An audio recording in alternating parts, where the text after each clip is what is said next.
dia, graça e paz a todos. Estamos aqui para mais uma aula da EBD. Vamos fazer uma oração antes de começarmos. Senhor Jesus, esteja abençoando a cada um de nós neste dia, que nós possamos entregar as nossas vidas mais uma vez ao Senhor, confiando nos Teus provimentos para cada um de nós. Ajuda-nos que possamos sempre louvar o Teu nome, estarmos em condições aptas espiritualmente para isto, e que nós venhamos a brilhar e a salgar este mundo, Senhor Deus, em mais esta semana. Abençoe os necessitados em alguma área de suas vidas, esteja contemplando a todos eles, através do grupo de oração, através das intercessões espalhadas por este mundo, que nós possamos sempre cumprir com o papel que nos cabe de interceder a favor daqueles que precisam e também por nós mesmos. Em nome de Jesus, oramos agradecidos mais uma vez por tudo. Amém. Nós vamos hoje falar sobre um novo tema e é muito interessante saber que a palavra de Deus, ela se mostra às vezes com o mesmo assunto, muitas vezes, não sempre, sobre vários prismas, vários lados. A palavra de Deus, ela cerca os assuntos com muitos textos bíblicos que se auto-aplicam sobre ângulos diferentes de análise. Isso é muito interessante e é uma prova de que a palavra de Deus, de fato, ela é multiforme, como Deus o é também. E que bom que é assim. Então eu gostaria de começar hoje fazendo uma leitura do Salmo 127, versículos 1 e 2. Se o Deus eterno não construir a casa, é inútil o trabalho dos que a edificam. Se o Eterno não proteger a cidade, não adianta nada a sentinela ficar vigiando. Não adianta trabalhar demais para ganhar o pão, levantando cedo e deitando tarde, pois é Deus quem dá o sustento aos que Ele ama, mesmo quando estão dormindo. Existe uma piada que nos conta o seguinte: um rapaz esquecia sempre de fazer xixi antes de dormir. Um dia um fantasma que o espreitava há tempos falou para ele na cama: "Ei, psiu, psiu, você já fez xixi?" O rapaz respondeu assustado: "Não", e fez xixi na cama. Essa situação perdurou por muito tempo. Cansado disso, o rapaz foi então procurar ajuda de um psicanalista. Depois de ouvir a sua história, este psicanalista falou o seguinte para ele: "A sua solução é bem simples, meu rapaz. Quando o fantasma aparecer e perguntar se você já fez xixi, responda que sim, e tudo estará resolvido." "Claro!" completou o rapaz. Numa noite, então, o rapaz encontrava-se já dormindo. E chega novamente o fantasma e pergunta, ou faz: "Ei, psiu, psiu, você já fez xixi?" O rapaz tranquilamente respondeu: "Sim, já fiz." O fantasma retrucou então: "E cocô?" "Não!" O tema de hoje é: não deixe para amanhã o que você pode fazer hoje. Este é o dito popular que as pessoas muitas vezes usam no seu dia a dia. Entretanto, sobre essas questões, há muitas pessoas que analisam, são peritas em fazer análises de fenômenos sociais, sejam eles quais forem. E isto não deixa de ser muito interessante também, porque deles nos valemos muitas vezes para nos apoiar nas nossas convicções e naquilo que o Espírito Santo nos fornece como uma possibilidade de abordagem para a estruturação das pessoas que formam a igreja ou mesmo a sociedade como um todo. Existe uma palavra, então, ou um termo que foi dita por um psicólogo cujo nome é Wayne Oates. Eu acho que é assim que se pronuncia. Ele refere-se a uma pessoa que atende a alguns requisitos e dá um nome para estas pessoas. Ele refere-se a uma pessoa que atende com esse nome que ele deu, work hates, alguma coisa assim, parecida com isso. Ele refere-se a uma pessoa que atende a alguns requisitos, então, como eu estava dizendo. Esta pessoa procura tempo livre, todo o tempo livre dela, para aplicá-lo ao trabalho. Esta pessoa também trabalha por dia mais horas do que deveria. Então ela não cumpre a sua jornada diária na empresa. Então somente ela ultrapassa isto. Trabalha também para minimizar ou ignorar sentimentos de depressão e ansiedade, para trocar uma coisa pela outra, para afogar aquilo que está dentro dela. Muitas pessoas o fazem neste quesito de maneiras diferentes. Algumas pessoas se drogam, passam a se drogar, outras passam a beber, outras tiram a sua própria vida. Tem muitos modos que as pessoas tratam com sua depressão ou ansiedade nos dias de hoje. Essas pessoas que agem assim já receberam recomendações de pessoas para mudar estes hábitos. Essas pessoas mudam de humor ao perceber que não terão acesso às suas ferramentas de trabalho. Isso deixa elas tremendamente irritadas. No seu dia a dia não tem tempo para recreação e passatempos, não querem saber de fazer absolutamente nada além de focar no trabalho. Seu ritmo diário de labuta interfere na sua saúde físico-mental. Trabalha, então, muito mais de 12 horas por dia. Pessoas assim também não se lembram da última vez que tiraram férias. É chocante, mas existe gente assim espalhada por aí.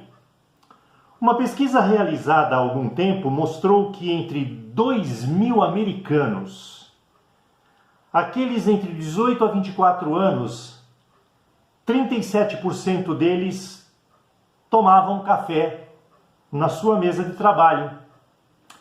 70% deles almoçavam na mesa de trabalho também.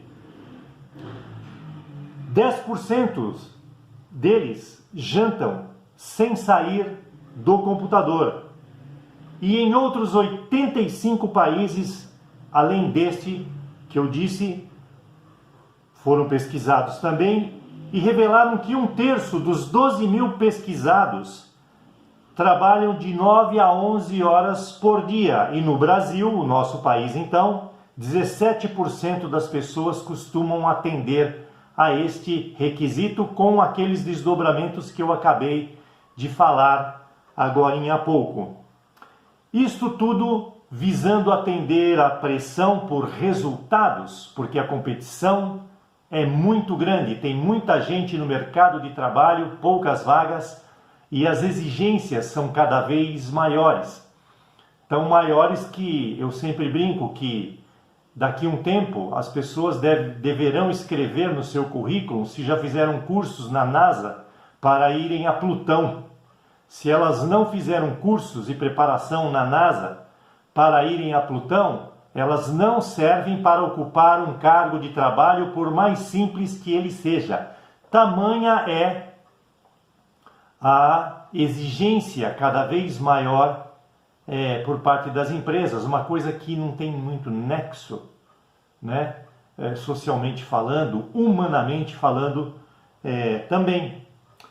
Isto também, embora pareça louvável, por um lado, selecionar pessoas as melhores possíveis para um cargo de trabalho, leva estas mesmas pessoas a um esgotamento físico e mental, fora outras consequências em função disto, como, por exemplo, infartos em pessoas cada vez mais cedo, AVCs em pessoas cada vez mais cedo também, estresse produzido na vida delas com baixa qualidade de vida, depressão, hipertensão, problemas no coração e no sistema digestivo, problemas cerebrais, uma série de coisas.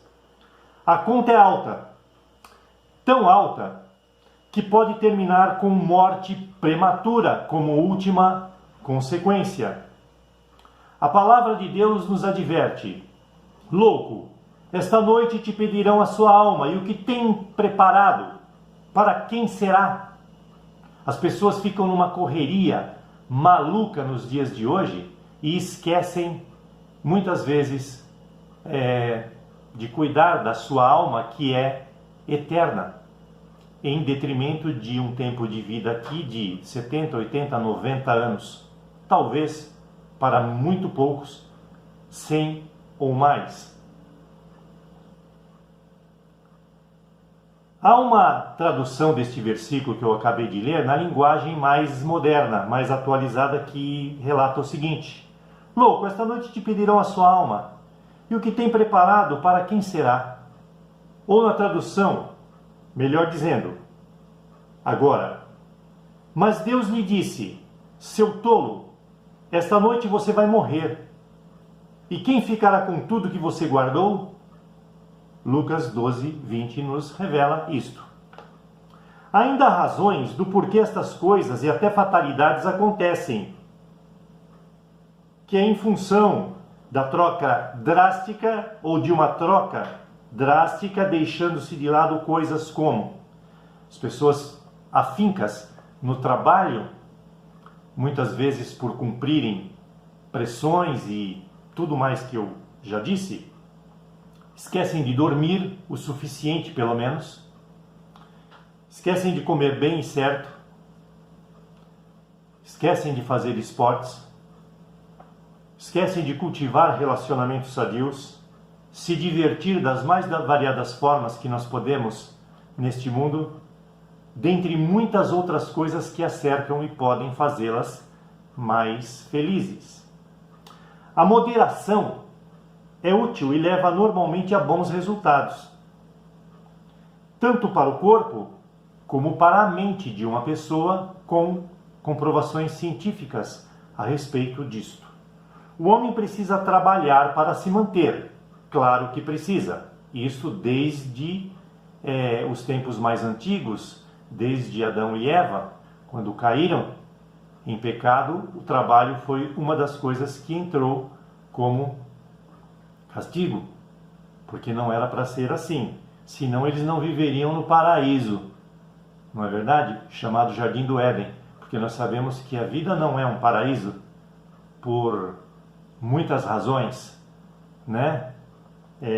Tanto que diz um ditado popular, mais um deles, a vida é muito dura para quem é muito mole, né? Então a gente percebe que tem fundamentos que surgem das observâncias do dia a dia com relação a todas essas coisas, né? Entretanto, hoje, além de coisas como estas que estão sendo discutidas em função do trabalho, percebemos que, ao contrário da moderação, o excesso de trabalho faz muito mal, e quando ele falta, também é um grande problema. Segundo pesquisas atuais, em função desta pandemia, metade da população mundial ficará sem emprego e empobrecerá. Metade da população mundial perderá os seus postos de trabalho Isso significa que se nós estamos caminhando para 8 bilhões de pessoas, aproximadamente 4 bilhões de pessoas economicamente ativas, o grupo dentro destas economicamente ativos, ficarão sem seus postos de trabalho, e nós sabemos que sem posto de trabalho não há ganhos. Sem ganhos não há circulação de moeda. Sem circulação de moeda não se compra absolutamente nada e também, por consequência, não se vende. Então, é uma via de mão dupla, mas que afeta muito mais aqueles que precisam se manter por alguma razão, pagar os seus aluguéis, comer, tomar remédios, pagar as contas comuns do dia a dia e mesmo aquelas contas extras. Então, tudo isso vai sobrecarregando em estresse também as pessoas. Nos dias de hoje, isso caminha iminentemente para um caos mundial, porque não se recupera uma economia do dia para a noite, nós sabemos muito bem disto. Será que é por isso que a Bíblia nos fala que os pobres sempre estarão no meio de vocês? Isso foi Jesus que disse já há praticamente 2053 anos ou 2040 anos atrás, né? Então, a sabedoria de Deus se manifestou ali porque Deus sabia como este mundo caminharia e o que o reservaria para o futuro, e nós que estamos vivendo este futuro, o que ainda nos reservará daqui para frente. A aplicação deste texto é de João, capítulo 12, versículos 8a. E por oportunidade, ocasião também, Jesus mencionou isto porque Judas disse que havia um perfume muito rico ali, de preço caríssimo, né? Se não me falha a memória, segundo a palavra de Deus, 300 moedas de prata. 300 moedas de prata é mais do que um ano de trabalho, porque as pessoas ganhavam em média por um dia de trabalho uma moeda de prata. Então o perfume era valiosíssimo e muito raro. Estavam usando ele em Jesus, e Judas, olhando por aquilo, disse que havia pouca necessidade ou nenhuma necessidade de gastar aquele perfume usando numa pessoa, que no caso era Jesus, e que aquilo deveria ser usado para venda e angariar dinheiro para ajudar os pobres. E Jesus disse o seguinte: então, vocês estão sempre com os pobres e na verdade sempre terão os pobres ao seu lado. Mas eu não, eu estou por um período curto de no máximo 33 anos, que foi o caso que aconteceu, né? E eu não estarei sempre com vocês. E a minha missão aqui é digna disto e de muito mais, porque eu vim resgatar ao mundo de uma necessidade de salvação, porque o caos, a perdição, os desvios estavam sempre pelo caminho das pessoas. Então, Judas não foi muito feliz quando se referiu a estes termos naqueles momentos. Será que Deus está querendo mostrar algo nesse sentido para a humanidade, de que ela é totalmente dependente de Deus e não é autossuficiente? Ou seja, vocês corriam tanto para ficarem ricos que agora estão pobres. Não é verdade? Apesar de que nesta pandemia, segundo pesquisas, os ricos, os poucos ricos existentes no mundo, os bilionários, arquibilionários, ficaram mais ricos ainda, mas isso é um punhadinho pequeno de pessoas. As pessoas que viviam bem, poderiam ser consideradas estáveis e bens, com seus bens, e por isso bem de vida também, como se diz, elas perderam tudo. Esses tempos aqui eu fui resolver um problema em Santo Amaro e eu passei ali no Largo 13, eu me choquei, porque muitas daquelas lojas que bombavam de gente nos dias úteis da semana estavam de portas fechadas e as ruas ali pareciam cemitérios. E olha que as pessoas já estavam circulando em número muito além do que o ideal. É porque o movimento não era por causa da pandemia, a falta do movimento, melhor dizendo. É porque simplesmente a falência bateu a porta de muitas pessoas. Por isso eu disse que Jesus poderia estar dizendo: vocês corriam tanto para ficarem ricos que agora estão pobres. E este é o fato de muitas pessoas nos dias de hoje. E ainda tem aqueles que se assemelham ao texto contido em 2 Tessalonicenses, capítulo 3, versículos de 6 a 15. Vamos dar uma olhadinha neste texto aqui. De 2 Tessalonicenses,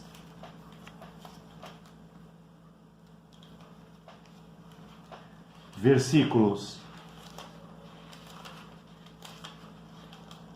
6 a 15, do seu capítulo de número 3. O dever de trabalhar é abordado ali. Irmãos, em nome do Senhor Jesus Cristo, mandamos: afastem-se de todos os irmãos que estão vivendo como preguiçosos e que não têm ou não querem seguir os ensinamentos que demos a vocês. Vocês sabem que devem seguir o nosso exemplo, pois não vivemos entre vocês como preguiçosos. Sabemos que o apóstolo Paulo fazia tendas no seu tempo livre para vendê-las e angariar dinheiro para não ser pesado às pessoas no desenvolvimento de suas missões. Não recebemos nada de ninguém sem pagar. Na verdade, trabalhamos e nos cansamos. Trabalhamos sem parar, dia e noite, para não darmos despesas a ninguém. É claro que temos o direito de receber ajuda, mas não pedimos nada para que vocês seguissem o nosso exemplo. Porque quando estávamos aí, demos esta regra: quem não quer trabalhar, não coma. Afirmamos isso porque ouvimos dizer que há entre vocês alguns que vivem como preguiçosos, não fazem nada e se metem na vida dos outros ainda. Em nome do nosso Senhor Jesus Cristo, mandamos e insistimos com essas pessoas que vivam em paz e trabalhem para se manterem. Mas vocês, irmãos, não cansem de fazer o bem. Pode ser que alguém não queira obedecer ao que estamos mandando nesta carta. Aliás, o ser humano não gosta de obedecer a muitas das coisas que são pregadas ou são ditas, como provérbios sábios, né? Sejam eles quais forem, de alcance material ou até mesmo de alcance espiritual. Nesse caso, marquem bem essa pessoa e se afastem dela para que ela fique envergonhada. Porém, não tratem-na como inimiga, mas a aconselhem como se aconselha um irmão, para que ela possa mudar os seus conceitos. E tem ainda aqueles que fogem desses parâmetros que nós já dissemos agora há pouco. Os que perderam tudo, os que não querem trabalhar por ocasião até da segunda vinda de Jesus, que era um dos motivos abordados na carta de Tessalonicenses, e as pessoas diziam: bom, já que Jesus vai voltar e eu vou para o céu, eu não vou morar aqui, então para que eu vou ficar trabalhando, né? Não preciso. Vou ficar na boa esperando este momento. Mas fora isso, tem aqueles que até têm trabalho, mas não querem trabalhar. Existe esse grupo de pessoas também. Então, para evitar frustrações, desgastes, riscos variados, é que existe um jargão popular estudado que, na verdade, está invertido e de forma satirizada. Ele satiriza este jargão popular que nós dissemos no início desse estudo. E ele é o seguinte: não faça hoje aquilo que você pode deixar para amanhã. É o contrário, né? Que se liga mais ou menos a essas questões abordadas agora, por último. Mas, na verdade, ela tem uma aplicação muito boa também. Deixar para amanhã as coisas, não fazendo-as hoje, porque em alguns casos isso evita muitas doenças, quando se há pressão excessiva em cima deste fenômeno sobre a pessoa. Aí é muito válido. É bom então em algumas circunstâncias da vida fazer isso, em outras, nunca. Mas tem uma coisa que está ao alcance de todos e que realmente deve ser buscada hoje e sem demora, não deixando para amanhã. Trata-se da salvação de uma alma.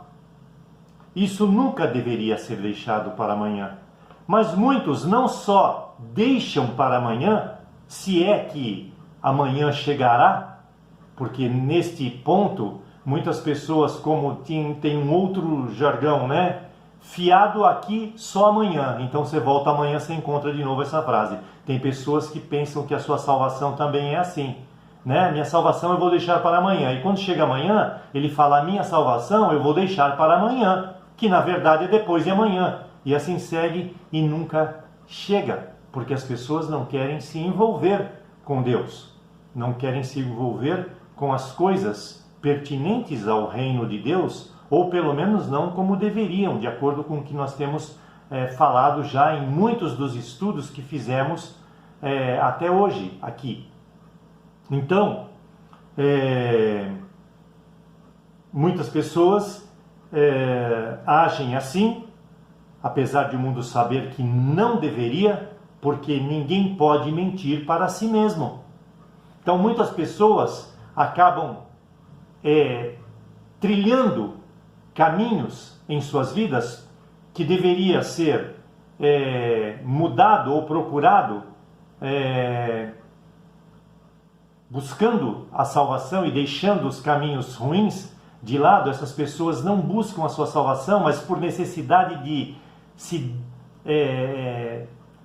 despressurizar, né, vamos dizer assim, elas buscam caminhos errados, mas não a sua salvação, a mudança de vida. Elas migram para outros caminhos tentando afogar as suas frustrações, as suas pressões, né? Por isso que o livro de Provérbios também diz que há caminhos que ao homem, num primeiro momento, parece ótimo, parece ser bom, mas o fim deles é perdição. E aí nós entramos com outro jargão popular. Essas pessoas acabam dando com os burros na água, como diz o ditado, porque trocaram o certo pelo duvidoso. Deveriam ter buscado a sua salvação para deixar as pressões de lado, a vida ruim, com toda essa bagagem que nós falamos, mas migram para drogas, para sexo livre, mudam para outros infortúnios, muitos, e isso acaba danificando a vida delas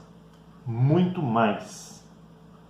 Então hoje, se ouvirdes a sua voz, não endureçam os vossos corações. O livro de Hebreus 3, 7, 8a nos prega, nos ensina. E um outro texto. E nós, como cooperadores de Deus, também vos exortamos a receber, ou melhor, a não receber a graça de Deus em vão. Muitas pessoas têm a graça de Deus porque ela é para todos. Chove para bons e para ruins. A graça está aí, é de graça. Mas muitos não a querem. Muitos, graças a Deus, optam por ela. Por isso está escrito aqui, esse texto, neste versículo. Porque ele diz, ele é Deus, o apóstolo Paulo falando: no tempo aceitável eu te escutei, e no dia da salvação eu te socorri. No tempo em que Deus quis mandar o seu Filho, ele enviou. E para o quê? Para cumprir com o objetivo certo que ele tinha, para salvar a humanidade. Ele não se negou a isto. Ele não usurpou em ser como Pai. Ele cumpriu com o seu dever. Então agora, por causa de tudo isto, Deus diz, agora é o tempo aceitável. Hoje é o dia da salvação. Não deixe para amanhã o que você pode fazer hoje, relacionado não só à salvação, mas em tudo que diz respeito a ela. Esse texto encontra-se em 2 Coríntios capítulo 6, versículos de 1 até 2, e deve ser muito bem utilizado por todas as pessoas deste mundo.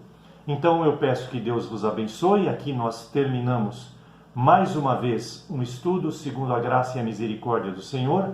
Tenham todos uma boa semana e que Ele mesmo vos abençoe. Até a próxima, se Deus assim quiser. Ao findar o labor desta vida, quando a morte ao teu lado chega, destino há de ter tua alma? Qual será no futuro teu lar? Meu amigo, hoje tu tens a escolha, vida ou morte, qual vais aceitar? Amanhã pode ser muito tarde, hoje Cristo te quer libertar. Tu procuras a paz neste mundo, em prazeres que passam em vão, mas na última hora da vida, eles já não te satisfarão. Meu amigo, hoje tu tens a escolha, vida ou morte, qual vais aceitar? Amanhã pode ser muito tarde, hoje Cristo te quer libertar.